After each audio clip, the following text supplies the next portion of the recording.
Jeff Bezos' plan to build a space station just passed some key tests. And this is the image of Blue Origin, the multiple space stations by NASA that they hope will replace ISS. The International Space Station won't be around forever, and NASA is pouring hundreds of millions of dollars into its potential replacements. One promising candidate is Orbital Reef, a joint venture between Jeff Bezos' space company Blue Origin and Sierra Space. On Wednesday, NASA reported that Orbital Reef passed four key milestones for some of its most crucial technology, including a system to recycle future astronauts and tourists' urine. These milestones are critical to ensure that a commercial destination can support human life.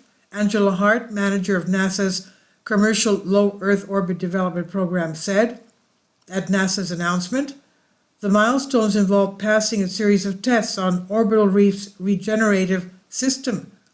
This system will provide clean air and water for humans to breathe and drink while on the space station.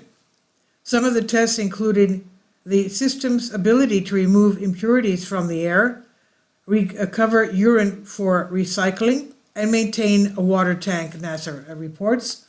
The ISS has a similar system that circulates water and oxygen from, as NASA puts it, normal human activities, also known as mostly breathing, sweating, and peeing, that is, urinating, and the system turns urine into drinking water. Before you cringe at the thought of drinking your leftover wastewater and your leftover urine, keep in mind that the water that we end up with is purer than most of the water that you drink on a daily basis at home, said former ISS commander Chris Hadfield in a 2013 video. In fact, astronauts on the ISS have been drinking each other's crystal clean recycled urine for about 15 years, and for good reason. It helps reduce the amount of water NASA would need to launch into space to keep astronauts alive, thereby cutting launch costs and saving money, of course. Blue Origin's future space station? NASA awarded Blue Origin and Sierra Space $172 million as part of its goal to develop commercialized, American-led space stations in low Earth orbit that could replace the ISS after it retires.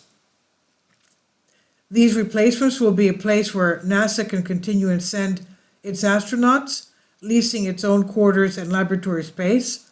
However, because commercial companies would own the stations, they could also be open to space tourists. Think spacious modules with large windows to view Earth, or Blue Origin while experiencing the thrill of weightlessness in complete comfort, Blue Origin states on its website.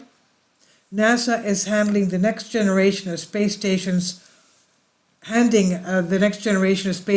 over to commercial companies because it has bigger priorities that need funding. It costs NASA about $3 billion a year to maintain the ISS program right now. The agency is committed to continuing the work with industry with the goal of having one or more stations in orbit to ensure competition, lower costs, and meet the demand of NASA and other customers, Hart said in a NASA statement in January.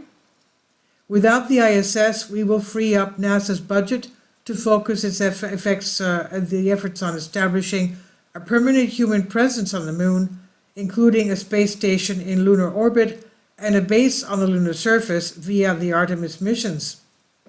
Overall, they said, we project that the total Artemis cost will reach $93 billion between 2012 and 2025. George Scott, NASA's acting inspector general, said during a government hearing in January, adding that this did not include the cost of launches, which will be about $4.2 billion per launch for the first 4 Artemis missions.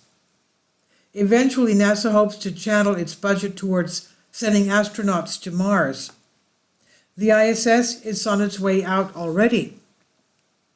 It's not just the money. The ISS is aging anyway. Cracks have appeared on one Russian module. Another section has been leaking air. In recent years, the station has also experienced total toilet failure. mysterious temperature variations, and an oxygen supply system breakdown. The Biden administration has committed to keeping the ISS running through at least 2030, and by then NASA aims to already have made the transition to at least one privately owned space station. If all goes according to plan, the empty and decommissioned ISS will push itself into Earth's atmosphere and burn up as it plummets towards the ocean. So there's still some time to save up to catch a ride to Orbital Reef. This is what we see right here. Ticket costs are not available yet. For reference, a trip to skim the edge of space for just a few minutes via Blue Origin's New Shepard rocket can cost tens of millions of dollars. This was originally published on Business Insider. It's on Science Alert. It's by Eileen Lepont, Jessica Orwig, and Morgan McFall Johnson. Please leave your comments. Thank you for your support. Kindly support my Patreon account.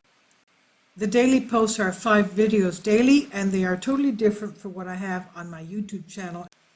Thank you so much for your support and that you find all my content so interesting. You'll find the Patreon account details in the description box below.